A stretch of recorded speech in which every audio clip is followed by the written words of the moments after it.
আমাদের পিতামাতার এই রিজনটাকে বলা হয় এপিগ্যাস্ট্রিক রিজন। এই রিজনে ব্যথা হইলে আমরা অনেক সময় সেটা গ্যাসের ব্যথা হিসেবে ভুল করে থাকি। এই স্থানের ব্যথাটা অনেক সময় এমআই বা হার্ট অ্যাটাকের পূর্ব লক্ষণ হতে পারে। এখানে ব্যথা হতে পারে, রেট্রোস্টার্নাল রিজনে ব্যথা হইতে পারে, বাম বুকের দিকে ব্যথা হতে পারে, বুকের ভিতরে চাপ ধরে রাখতে পারে, ক্রাশিং পেইন হইতে পারে, যেটা আবার বাম কাঁধ বাম চোয়ালের দিকে রেডিয়েট নাও করতে পারে। কারণ আর্লি এমআইতে অনেক সময় টিপিক্যাল প্রেজেন্টেশনটা নাও পাওয়া যেতে পারে। প্রতি ৩ জন রোগীর একজনের ভিতরে এ ধরনের অস্বাভাবিক বা অ্যাটিপিক্যাল লক্ষণ দেখা যায়, যেখানে প্রথমে তারা এই লক্ষণটাকে অবহেলা করেন এবং পরবর্তীতে আনকনসাস হয়ে যান এবং পরে হাসপাতালে পৌঁছান ভয়ঙ্কর হার্ট অ্যাটাক নিয়ে। সাধারণত সব থেকে বেশি এটা দেখা যায় ডায়াবেটিস রোগীদের ভিতরে এবং আমাদের মায়েদের ভিতরে যাদের মেনোপজ হয়ে গেছে, এবং একটা পরীক্ষায় দেখা গেছে যে 92% বয়স্ক ডায়াবেটিক রোগীর তীব্র হার্ট অ্যাটাকের আগে কোনো উপসর্গই ছিল না।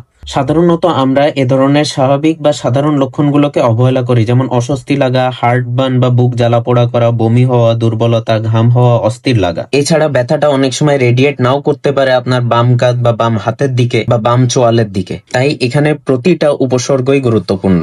এই ধরনের কোনো উপসর্গকেই লাইটলি নেওয়া যাবে না। এ ধরনের কোনো উপসর্গ দেখা দিলেই আপনারা অবশ্যই একজন ডাক্তারের কাছে যাবেন, ইসিজি করাবেন, ট্রোপোনিন পরীক্ষা করাবেন। কারণ অনেক সময় আর্লি স্টেজে ইসিজিতেও আর্লি এমআই ধরা পড়ে না, এবং এখানে প্রতিটা মিনিটই খুবই গুরুত্বপূর্ণ। তাই সবাই সুস্থ থাকবেন, সুন্দর থাকবেন। ভিডিওটি ভালো লাগলে আমাকে ফলো দিয়ে রাখবেন এবং ভিডিওটি বেশি বেশি শেয়ার করবেন।